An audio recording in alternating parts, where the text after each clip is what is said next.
ಸ್ನೇಹಿತರೆ, ನಮ್ಮ ಭಾರತದ ರಕ್ಷಣಾ ಬೆಳವಣಿಗೆಗಳ ಪ್ರತಿಯೊಂದು ಸುದ್ದಿಯೂ ನಿಮಗೆ ತಲುಪಬೇಕೆಂಬುದು ನಮ್ಮ ಉದ್ದೇಶ. ನಿಮ್ಮ ಒಂದು ಸಬ್ಸ್ಕ್ರೈಬ್ ನಮಗೆ ದೊಡ್ಡ ಪ್ರೋತ್ಸಾಹ.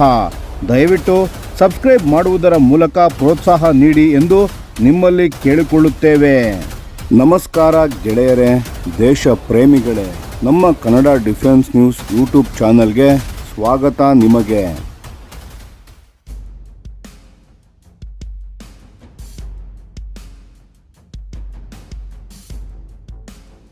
Tejas MK2 prototype.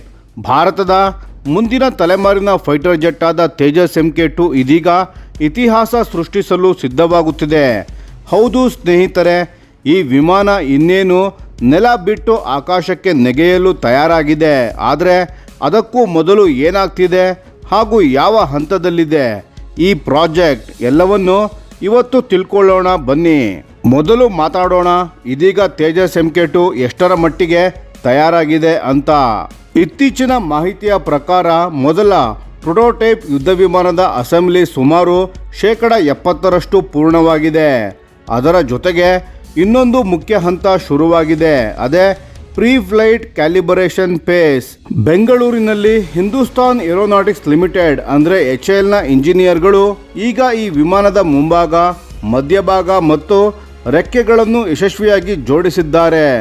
ಇದೊಂದು ಸಣ್ಣ ಸಾಧನೆಯಲ್ಲ, ಇದೊಂದು ದೊಡ್ಡ ಮೈಲಿಗಲ್ಲು. ಒಂದು ಸಣ್ಣ ತೊಂದರೆ ಆಯಿತು ಅಂತ ಹೇಳ್ಕೋಬೇಕು. ಕೆಲವು ಭಾಗಗಳು ಪ್ರೈವೇಟ್ ಸೆಕ್ಟರ್ ಪಾರ್ಟ್ನರ್ಸ್ಗಳ ಕಡೆಯಿಂದ ತಡವಾಗಿ ಬಂದ ಕಾರಣ ಸ್ವಲ್ಪ ಡಿಲೇ ಆಯಿತು. ಆದರೆ ಈಗ ಮತ್ತೆ ಫುಲ್ ಸ್ಪೀಡ್ನಲ್ಲಿ ಕೆಲಸ ಶುರುವಾಗಿದೆ. ಹಾಗಾದರೆ ಈ ಪ್ರೀ ಫ್ಲೈಟ್ ಕ್ಯಾಲಿಬ್ರೇಷನ್ ಅಂದರೆ ಏನು, ಯಾಕೆ ಇಷ್ಟು ಮುಖ್ಯ ಅರ್ಥ ಮಾಡ್ಕೊಳ್ಳಿ. ಒಂದು ಫೈಟರ್ ಜೆಟ್ ಆಕಾಶಕ್ಕೆ ಹಾರುವ ಮೊದಲು ಅದರ ಪ್ರತಿಯೊಂದು ಸಿಸ್ಟಮ್ಗಳು 100ಕ್ಕೆ 100ರಷ್ಟು ಸರಿ ಇದೆ ಅಂತ ನಿಖರವಾಗಿ ಖಾತ್ರಿ ಮಾಡ್ಕೋಬೇಕು. ಅದಕ್ಕಾಗಿಯೇ ಈ ಹಂತ. HALನ ಇಂಜಿನಿಯರ್ಗಳು ಈಗ 3 ಮುಖ್ಯ ವಿಷಯಗಳ ಮೇಲೆ ಗಮನವನ್ನು ಹರಿಸ್ತಿದ್ದಾರೆ. ಮೊದಲನೆಯದು ಫ್ಲೈಟ್ ಕಂಟ್ರೋಲ್ ಲಾಸ್. ಸರಳವಾಗಿ ಹೇಳಬೇಕಂದ್ರೆ ಇದು ಯುದ್ಧ ವಿಮಾನದ ಡಿಜಿಟಲ್ ಬ್ರೈನ್ ಇದ್ದ ಹಾಗೆ.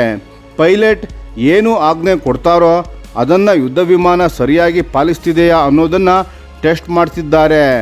ಎರಡನೆಯದು ಸ್ಟ್ರಕ್ಚರಲ್ ಇಂಟಿಗ್ರಿಟಿ, ಅಂದರೆ ಯುದ್ಧ ವಿಮಾನದ ಮೈಕಟ್ಟು ಎಷ್ಟು ಗಟ್ಟಿ ಇದೆ ಅಂತ ಒತ್ತಡದ ಪರೀಕ್ಷೆ ಮಾಡ್ತಿದ್ದಾರೆ. ಯುದ್ಧ ಸ್ಥಿತಿಯಲ್ಲಿ ತೀವ್ರ ಒತ್ತಡ ತಡೆದುಕೊಳ್ಳಬೇಕಲ್ಲ, ಅದಕ್ಕೆ. ಮೂರನೆಯದು ಫ್ಯೂಯಲ್ ಸಿಸ್ಟಮ್ ವೆರಿಫಿಕೇಷನ್. ಇಂಧನ ಸೋರಿಕೆ ಆಗದಂತೆ ಸಮರ್ಥವಾಗಿ ಡೆಲಿವರ್ ಆಗ್ತಿದೆಯೇ ಅಂತ ಸಂಪೂರ್ಣ ತಪಾಸಣೆ ಮಾಡ್ತಿದ್ದಾರೆ. ಇವೆಲ್ಲ ಒಂದಲ್ಲ ಎರಡಲ್ಲ, ಪ್ರತಿಯೊಂದು ಸಿಸ್ಟಮನ್ನು ಮತ್ತೆ ಮತ್ತೆ ಪುನಃ ಪರೀಕ್ಷಿಸುತ್ತಿದ್ದಾರೆ.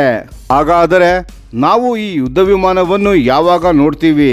ತೇಜಸ್ MK2ನ ಅಧಿಕೃತ ರೋಲ್ಔಟ್ ಅಂದರೆ ಮೊದಲ ಬಾರಿ ಸಾರ್ವಜನಿಕರ ಮುಂದೆ ಪ್ರದರ್ಶನ 2026ರ ಮಾರ್ಚ್ ಕೊನೆ ಅಥವಾ ಏಪ್ರಿಲ್ ತಿಂಗಳಲ್ಲಿ ನಡೆಯಲಿದೆ ಅಂತ ನಿರೀಕ್ಷಿಸಲಾಗಿದೆ. ರೋಲ್ಔಟ್ ಆದ ತಕ್ಷಣ ಏನಾಗುತ್ತೆ? ಮೊದಲು ಹೈ ಸ್ಪೀಡ್ ಟ್ಯಾಕ್ಸಿ ಟ್ರಯಲ್ಸ್ಗಳು ನಡೆಯುತ್ತವೆ. ರನ್ವೇ ಮೇಲೆ ವೇಗವಾಗಿ ಓಡಿಸಿ ಅದರ ಬ್ರೇಕ್ಸ್ಗಳು, ಸ್ಟೀರಿಂಗ್ ಮತ್ತು ಸ್ಥಿರತೆ ಎಲ್ಲ ಸರಿ ಇದೆಯೇ ಅಂತ ನೋಡ್ತಾರೆ. ಅದು ಪಾಸ್ ಆದರೆ ರೋಲ್ಔಟ್ ಆದ 6ರಿಂದ 8 ತಿಂಗಳ ಒಳಗೆ ಮೊದಲ ಹಾರಾಟ ನಡೆಯಲಿದೆ. DRDOನ ಪ್ರಕಾರ ಈ ಮೇಡನ್ ಫ್ಲೈಟ್ 2026ರ ಜೂನ್ ಅಥವಾ ಜುಲೈನಲ್ಲಿ ನಡೆಯಬಹುದು. ಆದರೆ ಕೆಲವು ಅಂದಾಜುಗಳ ಪ್ರಕಾರ ಇದು 2027ರ ಆರಂಭಕ್ಕೆ ಹೋಗಬಹುದು. ಇನ್ನು ಮಾತನಾಡೋಣ ಈ ತೇಜಸ್ MK2 ಎಷ್ಟು ವಿಶೇಷ ಅಂತ.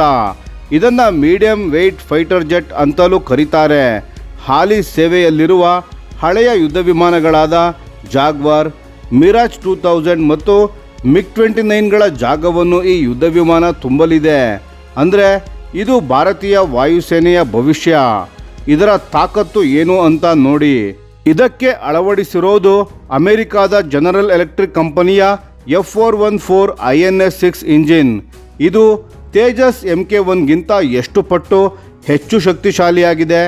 ಆದರೆ ಅದಕ್ಕಿಂತ ಮುಖ್ಯ ಸಂಗತಿ ಏನು ಅಂದರೆ ಈ ಯುದ್ಧ ವಿಮಾನದಲ್ಲಿ ಸ್ವದೇಶಿ ನಿರ್ಮಿತ ಉತ್ತಮ್ AESA ರೆಡಾರ್ ಅನ್ನು ಬಳಸಲಾಗುತ್ತದೆ. ಇದು ಭಾರತವೇ ತಯಾರಿಸಿದ ಅತ್ಯಾಧುನಿಕ ರೆಡಾರ್ ವ್ಯವಸ್ಥೆ. ಜೊತೆಗೆ ಶತ್ರು ಯುದ್ಧ ವಿಮಾನಗಳ ಸಿಗ್ನಲ್ಗಳನ್ನು ಗೊಂದಲಗೊಳಿಸಲು ಎಲೆಕ್ಟ್ರಾನಿಕ್ ವಾರ್ಫೇರ್ ಸೂಟ್ ಕೂಡ ಇರಲಿದೆ. ಇವೆಲ್ಲ ಸೇರಿದ್ರೆ ತೇಜಸ್ MK2 ಒಂದು ನಿಜವಾದ 4.5ನೇ ತಲೆಮಾರಿನ ಮಲ್ಟಿ ರೋಲ್ ಫೈಟರ್ ಜೆಟ್ ಆಗಿ ರೂಪ ತಾಳ್ತಿದೆ. ಸ್ನೇಹಿತರೆ, ಇದು ಕೇವಲ ಒಂದು ಯುದ್ಧ ವಿಮಾನದ ಕಥೆಯಲ್ಲ, ಇದು ಭಾರತದ ಆತ್ಮನಿರ್ಭರ ರಕ್ಷಣಾ ಸಾಮರ್ಥ್ಯದ ದೊಡ್ಡ ಹೆಜ್ಜೆ. ತೇಜಸ್ MK2 ಆಕಾಶಕ್ಕೆ ಮೊದಲ ಬಾರಿ ಹಾರಿದಾಗ ಅದು ಭಾರತದ ಅಭಿಮಾನದ ಹಾರಾಟ ಆಗಿರುತ್ತದೆ. ಸ್ನೇಹಿತರೆ, ಈ ಮಾಹಿತಿಯ ಬಗ್ಗೆ ನಿಮ್ಮ ಅನಿಸಿಕೆ ಮತ್ತು ಅಭಿಪ್ರಾಯಗಳನ್ನು ದಯವಿಟ್ಟು ಕಾಮೆಂಟ್ ಮಾಡಿ ತಿಳಿಸಿ. ಧನ್ಯವಾದಗಳು.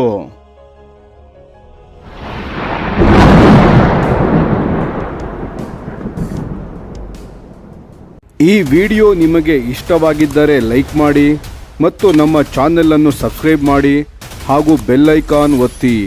ಯಾವ ಅಪ್ಡೇಟ್ಗೂ ಮಿಸ್ ಆಗಬೇಡಿ. ಡಿಫೆನ್ಸ್ ಸುದ್ದಿಗಳನ್ನು ತ್ವರಿತವಾಗಿ ಪಡೆಯಿರಿ. ನಿಮ್ಮ ಬೆಂಬಲವೇ ನಮ್ಮ ಶಕ್ತಿ. ಭಾರತ ಬಲಿಷ್ಠವಾಗಲಿ ಎಂದು ಆಶಿಸುತ್ತಾ ಭಾರತ ಮಾತೆಗೆ ಜೈ. ಧನ್ಯವಾದಗಳು.